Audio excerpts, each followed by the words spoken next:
Bonjour, Marcel Peguiné-Yamissina. Aujourd'hui, nous sommes le 3 septembre 2024. Alors, je suis tombé sur un article de presse du docteur Ocom. C'est une neurologue. C'est un article de presse qui m'a paru très pertinent et j'ai voulu le faire partager.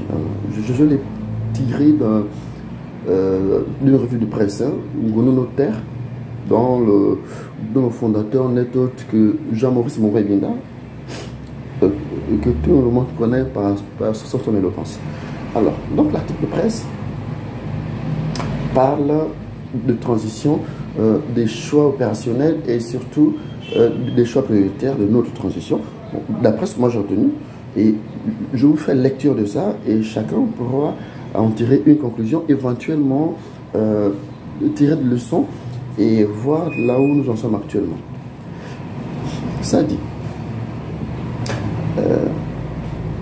docteur Ocom, elle est neurologue.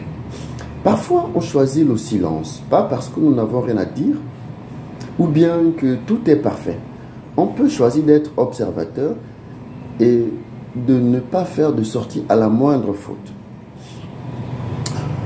ou à la moindre limite. On sort de loin, on le reconnaît, et en plus, nul n'est parfait. On ne peut pas construire le pays en un an.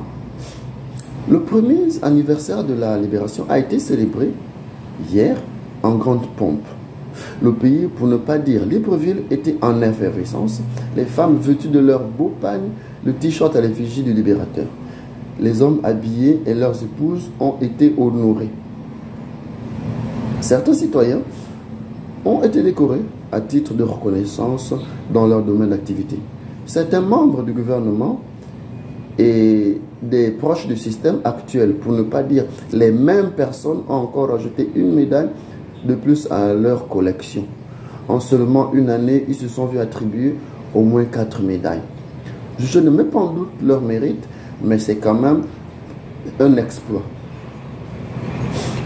Mon grand frère, MEM, avait déjà fait remarquer dans une de ses publications que ce sont toujours les mêmes qui sont décorés. Apparemment, le bilan a été fait et il s'avère positif dans l'ensemble. Un record de réalisation en une année. Par contre, la question de la restauration des institutions reste encore un slogan dans nos oreilles. Le grand dialogue a été fait depuis des mois. Les conclusions du dit dialogue ne sont toujours pas connues du grand public. Par contre, certains leaders sensibilisent la population à voter oui au référendum. Ah bon? Pour ma part, Dieu seul sait combien de fois, comme de nombreux citoyens, je voulais faire partie de la fête. Mais hélas, il a fallu que ce soit moi qui couvre la garde dans mon service. Les épreuves que j'ai passées durant cette garde m'ont amené à me poser un certain nombre de questions au moment où ils fêtaient le premier anniversaire de la libération. Ils ont annoncé la construction de plusieurs hôpitaux publics et militaires dans toute l'étendue du territoire. C'est louable. Cependant, un an après, quelles sont les avancées dans le domaine médical? Les grandes structures hospitalières publiques ne disposent qu'une seule ambulance en plus sans dispositif d'oxygène, sinon deux. Celles qui ont de la chance. Nous prescrivons encore des gants d'examen aux malades, le paracétamol, les compresses, la bétadine, l'alcool, les fils de suture, etc. Les malades doivent se rendre dans les structures privées pour réaliser le scanner ou l'IRM et parfois même pour réaliser certains examens de sang de base. Nous n'avons pas de quoi calmer une convulsion. Si un enfant ou un adulte arrive à convulsion, on le prescrit une ordonnance aux parents et on attend qu'il ramène le médicament. Les coupures d'électricité dans certains hôpitaux sont toujours d'actualité, car la puissance des groupes électrogènes de relais serait très faible par rapport aux besoins des services. Donc, quand Dame SG fait sa caprice, nous sommes obligés de reporter certaines interventions chirurgicales ou de transférer dans d'autres structures qui ont donc, qui aussi rencontrent les mêmes difficultés que nous. De passage, dans le plus grand service des urgences du Gabon, il y a quelques semaines, j'ai été outré de savoir qu'il manquait des toilettes pour les malades. On suggère à chaque patient hospitalisé d'acheter un pot dans lequel ils feront leurs besoins. Dans l'urgence, les hommes utilisent des bouteilles en vide pour uriner. Pour le reste des besoins, je n'ai pas voulu savoir. Imaginez les conditions de travail du personnel de ce service. L'odeur nauséabonde fait partie de leur quotidien. On va vous dire, c'est le sacerdoce. Courage. Jusqu'à ce jour, il manque des kits d'urgence pour des patients qui arrivent dans le cadre d'une urgence avec un pronostic vital menacé.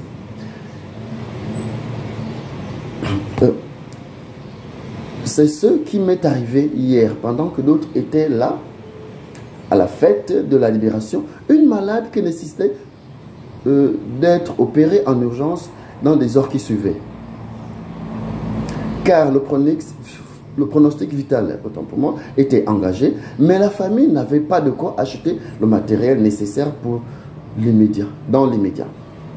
J'ai vu le désespoir, l'impuissance, la lamentation sur le visage de la famille.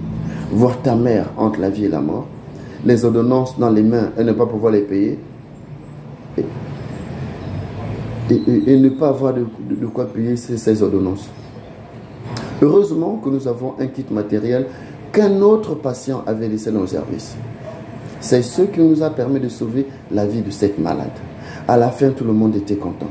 Nous avions tous le sourire. Le fils a éclaté en sanglots lorsqu'il a appris que sa mère était sortie d'affaire. J'avoue que je voulais le prendre dans mes bras, mais je me suis retenu car la relation soignant et soigné obéit à des règles qu'il faut respecter. À la fin de la journée, en rentrant chez moi, il faisait beau. Les rues étaient un peu désertes. Je décide de faire une petite marche de 10 à 15 minutes avant de prendre mon taxi. Je tombe sur un parking d'une administration publique et j'aperçois près d'une soixantaine de véhicules 4x4 double cabine flambant neuf, plaque bleue immatriculée. Certainement en attente d'être distribués au personnel de la dite administration. Je croise mon collègue chirurgien. Non loin de là, il me dit en souriant, « Ma chère, tu vois, pendant que tu cours toute la journée dans le bloc opératoire et les services d'hospitalisation pour sauver une vie, sans le minimum de matériel, des voitures sont distribuées comme de bouts de pain à d'autres. » J'avoue que j'ai été choqué sur le coup. De ce que je sais, seul le directeur général du CHU dispose d'une voiture de service. Que tu sois professeur agrégé, titulaire, chef de service, directeur des affaires médicales ou chef de département, à ma connaissance, aucun n'a de voiture de service. Quelles sont finalement les urgences dans ce pays? Est-ce qu'on peut rendre public le coût annuel des évacuations sanitaires à l'étranger pour des pathologies qui peuvent être prises en charge sur place par le personnel local compétent? Mais pour défaut de matériel, les malades sont évacués à l'étranger et nous avons une belle formulation que nous utilisons tous. Pour défaut de plateau technique, nous vous adressons ce patient. Jusqu'à quand? Pourtant, le coût annuel d'une seule évacuation sanitaire par la CNAMGS peut permettre de prendre en charge localement plusieurs patients. Encore une fois, quelles sont les urgences de ce pays? J'ai regardé le défilé militaire à la télévision. J'ai été agréablement surpris de la puissante logistique dont dispose notre armée. Waouh! Nous avons tous au Gabon. Je pense que notre armée est la mieux équipée en Afrique noire, pour une population de moins de 3 millions. Je suis sûr que si nous rentrons en guerre avec un pays voisin, en moins de 24 heures, l'ennemi sera à terre.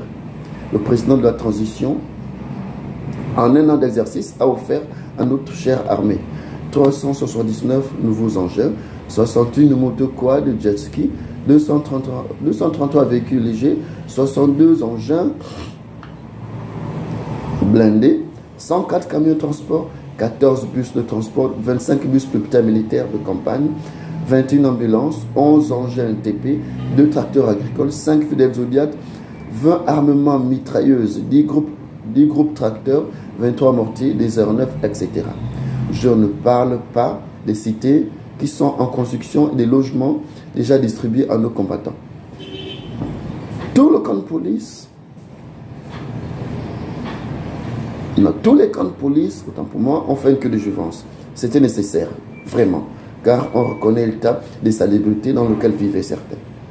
Je me suis posé la question, je me suis quand même posé la question de savoir, après le défilé, qu'est-ce qu'ils font de cet important équipement à pas l'entretenir, en sachant que le Gabon n'a jamais été en guerre.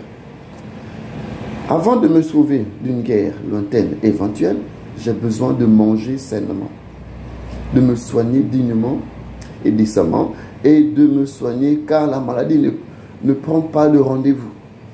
Elle arrive souvent au moment où l'on est fauché et ma vie peut s'arrêter pour défaut de soins. Au regard de ce petit constat, je pense que les autorités ne sont pas toujours informées des réalités. Certains responsables ont malheureusement le souci de montrer que tout se passe bien alors que ce n'est pas vrai.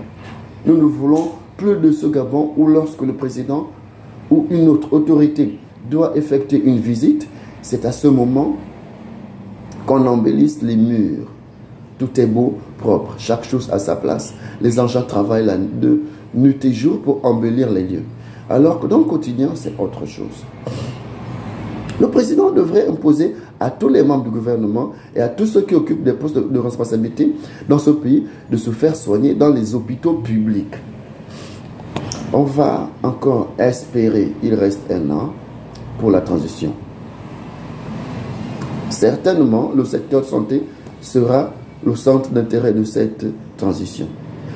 Notez bene, volontiers si on doit me raser les cheveux, mais ne m'enfermez pas. Mes bébés ne vont pas supporter mon absence. Nous voulons la gratuité des premiers soins pour tout malade. C'est possible dans ce pays et nous le savons tous. Docteur Okomezu. Et c'est par là que ça s'arrête.